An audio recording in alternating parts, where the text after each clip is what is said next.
bii mooy avec un mental très fort bii c'est pas très sérieux c'est pas très professionnel parce que tey Barça naa si ñëw après en tout cas victoire très important 3 points du FC Barcelone. Regardez Araujo moo sauvé Barça xool leen fi temps bi toll 93e minute 4 minutes temps additionnel Araujo ñëw en position d'attaquant il marque Barça gagné 2-1. voilà mais tey j'ai pas compris lan moo tax Philippe génne Pedri ak Lamine Yamal peut-être match Ligue des Champions di ñëw mais Pedri il a fait un très bon match première mi-temps bi mais le but de Pedri gis ngeen bi Pedri dugal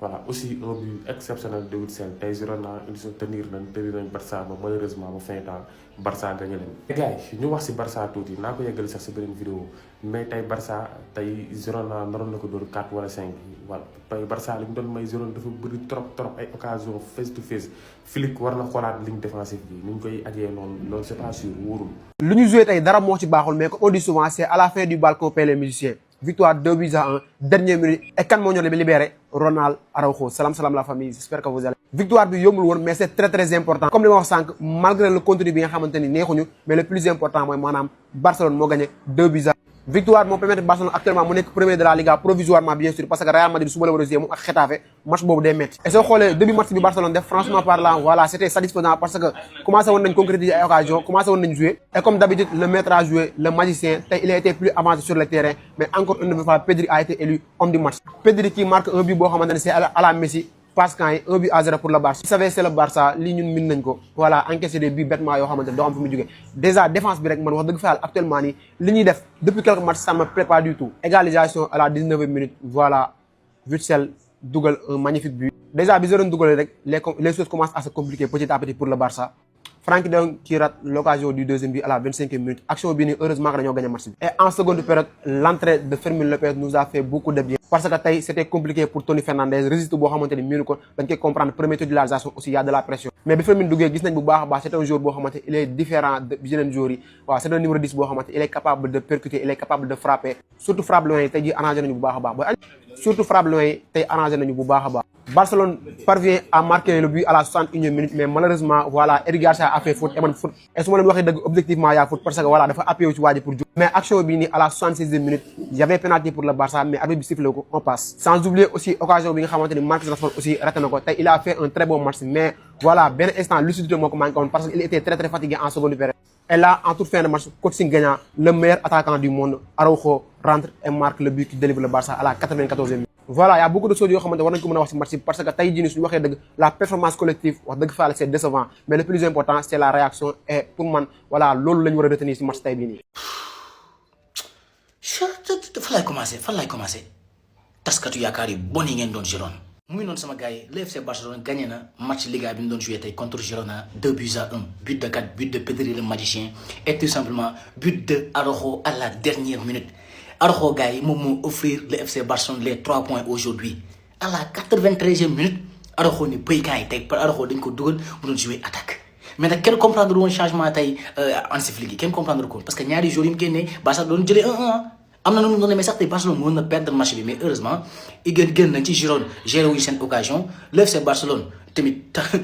ça a été très compliqué ça a été vraiment très compliqué aujourd'hui pour le FC Barcelone mais def nañ l'essentiel mais yóbbu les 3 points mais très difficilement quand même très difficilement et cette équipe du FC Barcelone quand même y a des choses yoo xam si ni c'est à revoir nañu waxante dëgg te yàlla tax xam ngeen ni Barcelone su daan def match damay ñëw li daan très belle performance de la part des Catalans mais aujourd'hui ce n'est pas le cas Girona c'est dernier avant-dernier du championnat 6 points lañ am est-ce que amuñu benn victoire ak 3 matchs nuls sax donc voilà souffrir contre Girona c'est vraiment quelque chose à revoir pour le FC Barcelone déjà bi Pedri génnee rek dañoo sentir benn maanaam fay ci milieu de terrain bi amul woon ko le milieu de terrain amul benn créativité juste bi Pedri génne et loolu vraiment c'est à rectifier loolu la xaw a dal benn instant waa Real Madrid mais voilà comme ni ma leen ko waxee woon nag voilà man du ma dugal classement tant que match yi tolloowuñ voilà le FC Barcelone a gagné son match voilà Girona il pouvait gagner il pouvait avoir le minimum match nul 1 point mais malheureusement ils ont perdu grâce à Raúl Araujo à la dernière minute vraiment bravo à vous parce que 3 points mooy l'essentiel vraiment bravo à vous mu ngi noonu mais Girona seen bopp. le meilleur attaquant au monde est barcelonais kii remplacer Lewandowski ngeen doon wër jarul wër fu sori jarul dem di xooli Alvarez jarul dem di xooli ay Guirassy kii war a remplacer Lewandowski mu ngi ci club bi et c'est lui Ronald Araujo mais Araujo déborde yi muy def centre yi muy def gëj nañ kaa gis ci jour yàgg na En plus, c'est un vrai renard de surface. Non, mais Araujo, t'es le meilleur attaquant au monde. Vraiment, merci. Merci Araujo, tu nous as sauvés. Je sais que les Catalans, ils ont vu Ansu Fati dougal Araujo. Ñu ngi naan mais Flick, xanaa dafa dof. Flick lu muy def ni Araujo lan lay def ci kaw. Mais alhamdulillah, ça paye Ansu Flick jël na risque boobu noonu fay na. En tout cas, bu ma kenn waxati waxi Alvarez, bu ma kenn waxati waxi Alvarez, bu ma kenn waxati waxi Guirassy. Ñu soxlaatuñ benn attaquant. Bu ma kenn wax waxi Erling Haaland. Kii remplacer Lewandowski yor nañ ko déjà. Kii remplacer Lewandowski xam nañ ko déjà. Lewandowski bu ko neexee saison bi ñu nekk nii jarul mu koy continuer. C'est pas grave. Yor nañ attaquant bi ko war a remplacer. Nous avons le meilleur attaquant au monde et c'est lui Ronald Araujo. Un vrai renard de surface. Xool leen nu mu liiree jeu bi, xool leen nu mu liiree passe de bi ñëw replacer wu. En plus, un vrai finisseur. Xool leen nu mu placer balle bi hors de portée du gardien. Vraiment Araujo, c'est le GOAT, c'est le GOAT, c'est le meilleur. Merci encore une fois. Merci Araujo. Araujo attaquant de pointe buteur exceptionnel gars yi li dafa exceptionnel li dafa doy waar gars yi ak ni ñu namee woon victoire franchement pour dire vrai namoon nañ victoire bi demee nii ngeen gisee ko noonu gars yi Barcelone tey moo dóor 2-1 ak ñi nga xamante ni ñooy Girona match bi nekkoon nag match bu métti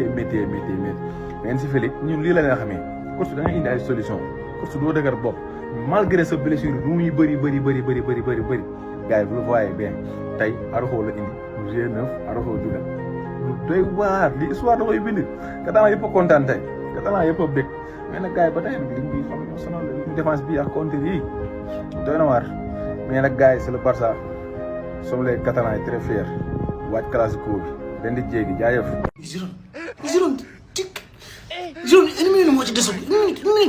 minute xaw ma 2 minutes 2 minutes juste non Giron yéen a mën a tas yaakaar waaye mais Giron lii kenn du ko def Giron du leen tenir lii waaye noonu lii du yoon waaye ay déedéet waaye waay loolu vraiment lii du yoon de mais Giron maa xalaat premier mi-temps bi ay Porto di raté des face à face même deuxième mi-temps il y avait des occasions de but net Giron ñun tamit vraiment aussi quoi non Giron lii day résumé seen saison bi de lii day résumé seen saison xamu leen dara xamu leen ko jéemu leen tous dara jéemu leen am ay occasion 1v1 doo leen ko dugal waaye Giron déedéet waaye non lii mënul nekk waaye supporté naa ba ñàkk xolle ma supporté naa ba ñàkk ni mën naa leen bu leen ci def sama xel bu leen ci def sama xel bu nga xamante ne leen kay bu leen dugal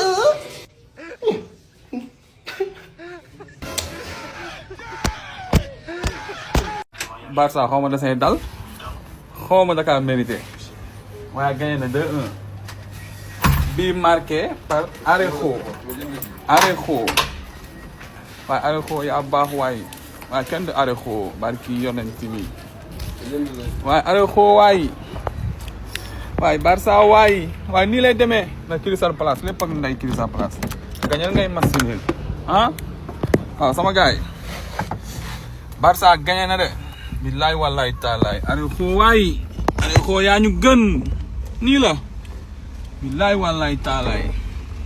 nii la samedi bi dafa war a leer dara warul lëndëm barki yonent bi samedi bi dafa war a leer naññ xam nga mais Crystal Palace mooy problème bi Araujo jàmbaar la Barça da koy gérer dinañ wax ni tey maa ngi dem tey si match maa ngi dem tey fee lu mu tudd sax pour yéen ñu bëgg a xam na Vadze mën na football wala mënul football maa ngi dem si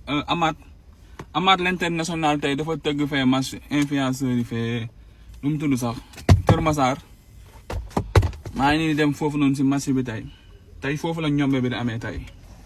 foofu si Amat l'international tey xam nga tey ngeen gis tey Pedri tey Pedri daa dugal bii Barça gagné mooy loolu tey ñombe day am lu mu guddi ñombe day am bruit day am daal tey la samedi balaa may yegg nii léegi maa ngi def benn ñombe si Telegram bi nii xam nga ñu ànd ak moom def bruit nii tey samedi bi nii xam nga sar xoole ñu waxtaanee ko. ni ki tey attaquant bi dàq dugal ci adduna bi kan lay wuyoo c'est Ronald Araujo mais quel match quel souffle gars yi c'est incroyable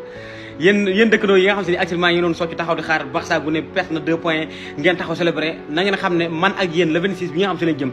day métti si seen biir dëkk ndax lan gagné naa il fallait que FC Barcelone gagné na classico bi day mën a récupérer li nga xam si mënuñu wax son première place non gars yi mais match tey bi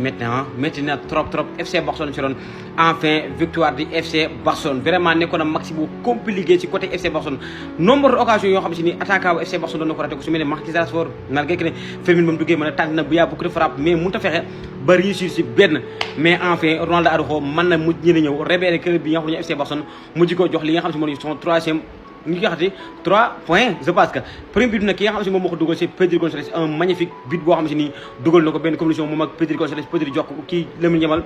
Yamal jox ko mu fekk ko fa rappel 2h ba 3 jàpp 4 laal à 2e minute à la Lionel Messi la def tey bu mu fa jógee nag 20e minute ki nga xam ne ñuy wax Witsel dugal bu ñu xool à la 93e minute di traditionnel vraiment nekkoon na traditionnel boo xam si ni bëri na polémique si leen rousé ki nga xam si ne Hansi Flick ndax dafa ko xeeboon même man mi sax di seetaan doon seetaan match bi ak match bi li nga xam si taxaw na ko lépp dama ko xeeboon mais effectivement malgré course bi doon na jàpp sa yu mal mais en fait FC Barcelone wër na li nga xam si moom la ñu wax 3e point vraiment mu nekk 3 points yu am importance avant muy dajeeg li nga xam si moom la ñu wax Real de Madrid. Sérieusement parler gars yi maa ngi commencé tiit quoi su ma leen waxee dëgg rek danaa fi taxaw naan wee joueurs yi ñoo joxewut système Hansi Flick bi waaw grawut nañ ko bàyyi loolu la fi def daaw ba ren mais gars yi waxteel na de mais ku yóbbu tiit de waaw man tiit naa de sérieusement tiit naa de actuellement li nga xam si club bi mi ngi koy joxe ñee la club bi dafa bokk si football yi ngir mën a remporter li nga xam ne ñoo Ligue Champions bi malgré que am na ay absent mais jamono ji sa waay li ñuy joxe dara su xel FC Barcelone ki nga xam ne moom la ñuy wax Siron premier mi-temps FC Barcelone marqué mais ni muy marqué ay but noonu lay jëlee li nga xam ne si moom moo ay but premier but bi Pedri Gonçalves marqué ki nga xam si moom la ñuy wax je pense que Pedri 13 la dugal 20e minute bi ki nga xam ne ñuy wax Witsel ñëw marqué égalisation 1 but partout vraiment mu nekk match boo xam si ni xaw na compliqué trop ci li nga xam si moom lañu côté FC malgré ki nga xam si moom la ñuy wax Siron Barça moo ko jiitu mu jëli ji mais Siron bu respecté woon ay li nga xam ne mooy occasion heure bi waxatuñ ko ndax actuellement ne occasion yi nga xam si ni Siron mi ngi koy teglee di ko am di ko raté non sérieux bëri na trop man ligne bi laa mën a wax dafa aju bu ëpp xaw ma man terrain bi moo yaatu xaw ma sérieux joxewul mais man daal vraiment ni wax ba neexul mais xaw na amul tiit waaw ce sont vraiment xaw naa amul tiit trop jamono yi daal li ñuy wax mooy suñu série non il fallait que ñu def retour mu gaaw surtout la fi ñaaw waaw nañu gaaw def retour bu baax a baax na jamono ji li may gis nii ak gardien même seen gardien suñu gardien bi sax laa mën a wax baaxul gis mi